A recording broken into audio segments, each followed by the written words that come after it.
السلام علیکم ورحمۃ اللہ۔ پیارے پیارے بچوں، آج ہم آئے ہیں سیرت کہانی کے چوتھے حصے پر۔ شادی کے بعد ہمارے رسول پاک صلی اللہ علیہ وسلم تجارت اور گھر کے کام کاج بھی کرتے تھے اور ساتھ ساتھ لوگوں کے ساتھ بھلائی اور نیکی کے کاموں بھی مشغول رہتے تھے۔ آپ صلی اللہ علیہ وسلم غریبوں کی مدد کرتے، بھوکوں کو کھانا کھلاتے، بیماروں کی خبرگیری کرتے، یتیموں کی پرورش کرتے اور بے سہارا عورتوں کا سودا سلف لا دیتے۔ کسی کو دکھ درد میں دیکھتے تو اس کا دکھ درد دور کرنے کی کوشش کرتے، اور کوئی آپ کے پاس ضرورت لے کر آتا تو اس کی ضرورت پوری کر دیتے۔ غرض آپ صلی اللہ علیہ وسلم ہر ایک کے ساتھ نیکی کرتے تھے، اسی وجہ سے چھوٹے بڑے سب لوگ آپ کی بہت عزت کرتے تھے۔ عرب کے لوگوں کی بت پرستی اور دوسری برائیوں کو دیکھ کر نبی صلی اللہ علیہ وسلم کا دل بہت دکھتا تھا، اور آپ ہر وقت ان کو سچائی کے راستے پر چلانے کی ترکیبیں سوچتے رہتے۔ کبھی کبھی آپ صلی اللہ علیہ وسلم کو بہت اچھے خواب بھی نظر آتے، جو کچھ آپ خواب میں دیکھتے وہ سچ ثابت ہو جاتا اور ہو بہو وہی کام پیش آتا۔ اب آپ تنہائی پسند کرنے لگے۔ اس وقت آپ کی عمر 40 برس کے قریب ہو چکی تھی۔ مکے کی آبادی سے 2-3 میل کے فاصلے پر ایک پہاڑ ہے جس کا نام جبل نور ہے۔ اس کے اندر ایک غار ہے جسے ہرا کہتے ہیں۔ آپ صلی اللہ علیہ وسلم کئی روز کا کھانا لے لیتے اور ہرا کے غار میں اکیلے بیٹھ کر دن رات خدا کی عبادت میں مشغول رہتے۔ جب کھانے پینے کا سامان ختم ہو جاتا تو گھر واپس تشریف لے آتے اور وہاں سے دوبارہ کھانا لے کر پھر ہرا چلے جاتے۔ جب ان کی عمر 40 سال 6 مہینے کی ہوئی تو ایک دن جب آپ صلی اللہ علیہ وسلم غار ہرا میں عبادت کر رہے تھے تو آپ کو یکایک اللہ کے فرشتے جبرائیل نظر آئے۔ جبرائیل وہ فرشتے تھے جو اللہ کا کلام اور پیغام لے کر پیغمبروں کے پاس جاتے تھے۔ انہوں نے آپ صلی اللہ علیہ وسلم کو پہلی بار اللہ کا کلام سنایا اور ان سے کہا، پڑھو۔ پیارے نبی نے کہا، میں تو نہیں پڑھ سکتا، ما انا بقارئ۔ جبرائیل نے پھر کہا، اقرأ، پڑھیے۔ نبی صلی اللہ علیہ وسلم نے پھر کہا، ما انا بقارئ، میں تو نہیں پڑھ سکتا۔ انہوں نے پھر سے کہا، اقرأ، پڑھیے۔ نبی صلی اللہ علیہ وسلم نے پھر کہا، ما انا بقارئ، میں نہیں پڑھ سکتا۔ پھر حضرت جبرائیل نے ان کو اللہ تعالیٰ کا پیغام سنایا۔ پہلی وحی یہ تھی، پڑھو اپنے رب کے نام کے ساتھ جس نے سارے جہان کو پیدا کیا، جس نے انسان کو جمے ہوئے خون سے بنایا۔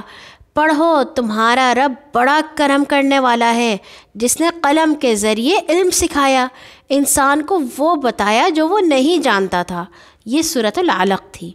اس کے بعد جبرائیل چلے گئے۔ اللہ تعالیٰ کے کلام کی ہیبت سے نبی صلی اللہ علیہ وسلم کا جسم مبارک کانپنے لگا۔ اسی حالت میں وہ گھر تشریف لائے اور بی بی خدیجہ سے فرمایا، مجھے اڑھاؤ، مجھے اڑھاؤ۔ انہوں نے آپ کو کمبل یا چادر سے اڑا دیا۔ جب سکون ہوا تو آپ صلی اللہ علیہ وسلم نے بی بی خدیجہ کو سارا حال سنایا اور پھر فرمایا، مجھے اپنی جان کا ڈر ہے۔ بی بی خدیجہ نے کہا، ہرگز نہیں، آپ خوش ہو جائیے، اللہ آپ کو کبھی رنج میں مبتلا نہیں کرے گا۔ آپ سچ بولتے ہیں، رشتہ داروں سے نیک سلوک کرتے ہیں، امانتیں ادا کرتے ہیں، مہمان نوازی کرتے ہیں، غریبوں کی مدد کرتے ہیں اور بے سہارا لوگوں کا بوجھ اٹھاتے ہیں۔ اللہ تعالیٰ کبھی آپ کے ساتھ برا نہیں کریں گے۔ پھر وہ آپ کو اپنے چچا زاد بھائی ورقہ بن نوفل کے پاس لے گئیں۔ وہ بہت بوڑھے اور نابینا تھے، دیکھ نہیں سکتے تھے۔ انہوں نے بت پرستی چھوڑ کر عیسائی مذہب اختیار کر لیا تھا اور آسمانی کتابوں توریت اور انجیل کے عالم بھی تھے۔ ورقہ نے جب یہ واقعہ سنا تو بول اٹھے، یہ خدا کا وہی فرشتہ ہے جو موسیٰ پر اترا تھا۔ ایک کاش میں اس وقت زندہ ہوتا جب آپ کو آپ کی قوم آپ کے گھر سے نکال دے گی۔ نبی صلی اللہ علیہ وسلم نے فرمایا، کیا یہ لوگ مجھے نکال دیں گے؟ ورقہ نے کہا، ہاں، جو چیز آپ لے کر آئے ہیں اس کو لے کر پہلے بھی جو آیا اس کی قوم نے اس کے ساتھ دشمنی کی۔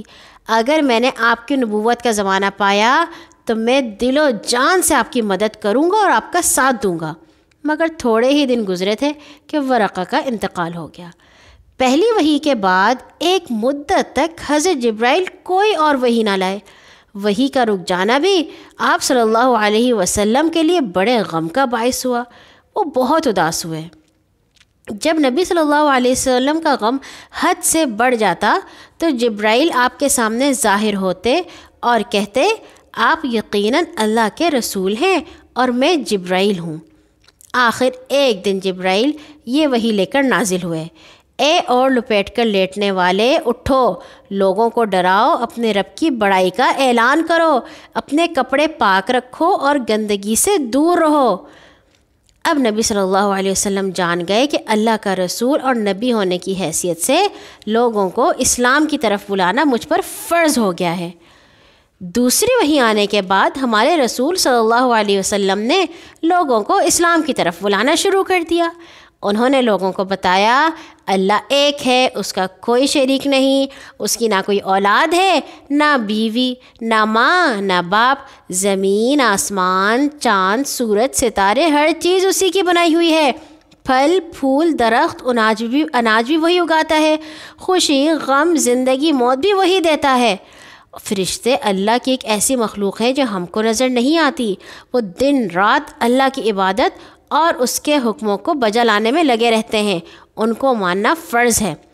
اور دنیا میں جتنے رسول اور نبی آئے ہیں وہ سب سچے اور خدا کے بھیجے ہوئے ہیں، میں بھی اللہ کا رسول ہوں، اس لیے مجھ پر ایمان لاؤ۔ اور انہوں نے بتایا کہ اللہ نے اپنے رسولوں کو جو کتابیں دیں وہ سب سچی ہیں۔ اور نبی صلی اللہ علیہ وسلم نے یہ بھی بتایا کہ ہر شخص مرنے کے بعد قیامت کے دن پھر زندہ ہوگا اور خدا کے سامنے حاضر کیا جائے گا، وہ ہر ایک کو اس کے اچھے اور برے کاموں کا بدلہ دے گا۔ عورتوں میں سب سے پہلے بی بی خدیجہ رضی اللہ تعالیٰ عنہا نے اسلام قبول کیا۔ مردوں میں آپ کے بچپن کے دوست حضرت ابوبکر رضی اللہ تعالیٰ عنہ اور آپ صلی اللہ علیہ وسلم کے آزاد ہوئے غلام حضرت زید بن حارثہ سب سے پہلے ایمان لائے۔ اسی طرح لڑکوں میں سب سے پہلے آپ کے چچا زاد بھائی حضرت علی رضی اللہ تعالیٰ عنہ نے اسلام قبول کیا۔ اس کے بعد نبی صلی اللہ علیہ وسلم مکہ کے ایسے لوگوں کو اسلام کی باتیں سمجھانے لگے جو طبیعت کے نیک اور سمجھدار لوگ تھے۔ آہستہ آہستہ ایسے لوگ اسلام قبول کرنے لگے۔ ان میں قریش کے بڑے بڑے خاندانوں کے لوگ بھی تھے اور غریب لوگ بھی۔ کوئی 2.5 سال بعد آپ صلی اللہ علیہ وسلم کو خبر ملی کہ قریش کے کچھ برے لوگوں کے کانوں میں اسلام کی بھنک پڑ گئی ہے اور وہ مسلمانوں کو نقصان پہنچانے کی فکر میں ہیں۔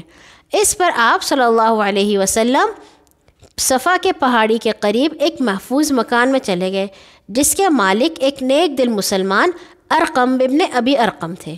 مسلمان وہیں جمع ہو کر نماز پڑھتے، جو لوگ اسلام قبول کرنا چاہتے وہ بھی وہاں جا کر آپ سے ملتے اور مسلمان ہو جاتے۔ اسی طرح 3 سال گزر گئے۔ اس عرصے میں صرف 133 نیک لوگوں نے اسلام قبول کیا، ان میں 100 سے کچھ اوپر مرد تھے اور باقی عورتیں تھیں۔ اچھا بچوں، کل ہم آئیں گے اسلام کے عام واعظ کے ساتھ۔ اللہ تعالیٰ ہمیشہ آپ کو سنت پر عمل کرنے کی توفیق دے۔ اللہ حافظ۔